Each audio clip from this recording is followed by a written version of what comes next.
جس زمین سے جو صحابی اٹھتے ہیں اس قبرستان والوں کی تمام کی مغفرت اللہ تعالیٰ اس صحابی کے صدقے میں کر دیتے ہیں. اس صحابی کے صدقے میں پورے قبرستان والوں کی مغفرت کر دیتے ہیں. اس لیے تم صحابہ سے محبت کرو. فمن احبہم فبحبی احبہم، جو میرے صحابہ سے محبت کیا حقیقت میں وہ مجھ سے محبت کیا. ومن ابغضہم فببغضی ابغضہم، جو میرے صحابہ سے نفرت کیا وہ مجھ سے نفرت کیا. ومن آذاہم فقد آذانی، جو میرے صحابہ کو تکلیف دیا، گالی دیا، برا بھلا کیا، وہ دراصل مجھے گالی دیا، تکلیف دیا، برا بھلا کہا. ومن آذانی فقد آذى اللہ، جو مجھے تکلیف دیا وہ اللہ کو تکلیف دیا. جو اللہ کو تکلیف دیا وہ نہ زمین میں بچ سکتا ہے نہ آخرت میں بچ سکتا ہے. اسی لیے اللہ کے رسول نے فرمایا ومن سبنی فاقتلوا، حضور نے فرمایا جو مجھے گالی دیا اسے قتل کر دو. ومن سب اصحابی، جو میرے صحابہ کو گالی دیا فجلدوہ، اسے کوڑے مارو کوڑے مارو.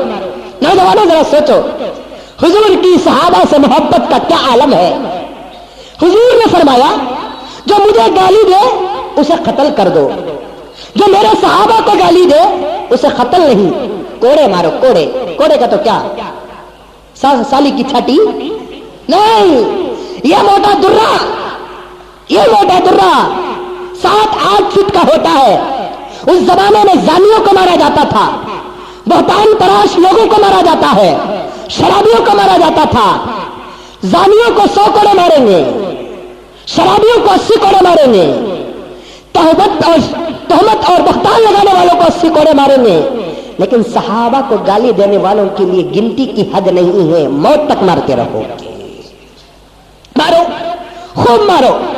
اس حدیث کی تشریح میں حضرت محدثین فرماتے ہیں اللہ کے رسول کی محبت اس حدیث میں نظر آتی ہے. حضور نے فرمایا جو میرے صحابہ کو گالی دے، جو مجھے گالی دے اسے قتل کر دو، جو میرے صحابہ کو گالی دیتا ہے اسے کوڑے مارو. کیوں اسے کوڑے ماریں گے، اسے قتل کریں گے؟ اس میں بھی موت اس میں بھی موت، اس میں بھی مرتا ہے انسان اس میں بھی مرتا ہے انسان، لیکن اس میں کوڑے ماریں گے اس میں قتل کیوں کریں گے؟ اللہ کے رسول صلی اللہ علیہ وسلم یہ بتانا چاہتے ہیں کہ قتل کرو گے تو 2 منٹ میں تکلیف ختم ہو جائے گی، موت کے گھاٹ اتر جائے گا. لیکن میرے صحابہ کو گالی دینے والا اتنی آسانی سے موت تک بھی نہیں پہنچے گا. اتنا مارو کہ اتنا مارو، موت کو مانگتا رہے گا لیکن موت بھی اس کی جولی میں نہ پڑے گی. مار مار مار مار کے اسے موت کے گھاٹ اتارو. ومن سبنی فاقتلوا ومن سب اصحابی فجلدوا، جو میرے صحابہ کو گالی دے اسے قتل کر دو. یہ ہے حضرات صحابہ کی مختصر شان، میں نے آپ کے سامنے رکھا. حضور کا انتقال ہوا، حضور انتقال سے پہلے ایک حدیث فرماتے ہیں، جب صحابہ پوچھتے یا رسول اللہ ہمارے زمانے میں آپ ہیں، ہم آپ کو دیکھ کر جنتی بن گئے. جو حضور کو دیکھا وہ جنتی. من رآنی مسلم، جو مجھے اسلام کی حالت میں دیکھا فہو من الجنہ، وہ جنت میں سے ہے. صحابہ نے پوچھا یا رسول اللہ ہمارے زمانے میں آپ ہیں، آپ کے دیدار سے مشرف ہو کر ہم جنتی بن گئے، آپ کے بعد پیدا ہونے والی آپ کی امت کا کیا ہوگا؟ صحابہ کو حضور نے فرمایا فکر کرنے کی ضرورت نہیں ہے، میرے بعد پیدا ہونے والی جماعت کو کہہ دو جو میرے صحابہ کو دیکھے گا وہ بھی جنتی ہو جائے گا. ومن رآ من رآنی، جو مجھے دیکھا اسے دیکھنے والا بھی جنتی بن گیا. حضور کو دیکھنے والا بھی جنتی، صحابہ کو دیکھنے والا بھی جنتی. یہ پورے صحابہ کی مجموعی تعریف. حضور صلی اللہ علیہ وسلم نے فرمایا پورے صحابہ میں اللہ تعالیٰ نے ایک خاص جماعت بنایا جس کو اصحاب بدر کہتے ہیں. اسلام کی پہلی جنگ جسے بدر کہتے ہیں، جو رمضان کے مہینے میں کافروں سے ہوئی، جس میں 313 مسلمان حضور کے ساتھ جا کر کافروں سے مقابلہ کرتے. کافروں کی جماعت 1200 کی تھی، حضور صلی اللہ علیہ وسلم کی جماعت 313 تھی. رمضان کا مہینہ تھا، صحابہ روزے کی حالت میں تھے، پیٹ میں پتھر باندھے ہوئے تھے، سحر بھی برابر نہیں ہوا تھا، افطار کے لیے بہترین انتظام بھی نہیں تھا، تپتی ہوئی دھوپ تھی. حضور کے عاشقوں نے حضور کی محبت کا ثبوت دیتے ہوئے ہم گنہگاروں تک اسلام کو قسم دے کر کہتا ہوں جب بھی تم ان 313 سے ملاقات کرو تو ادب اور عزت کے ساتھ ملاقات کرو، کیونکہ اللہ تعالیٰ ان کو جب دیکھتا ہے تو مسکراتا ہے۔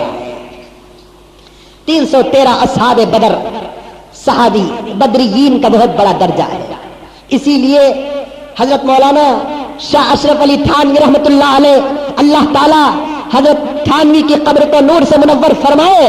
تھانوی فرماتے ہیں اگر کوئی آدمی دعا میں یہ کہہ دے کہ اے اللہ میری اس دعا کو اصحاب بدر کے صدقے میں قبول فرما، اللہ تبارک و تعالیٰ اس کی دعا کو 100% قبول فرما لیتا ہے۔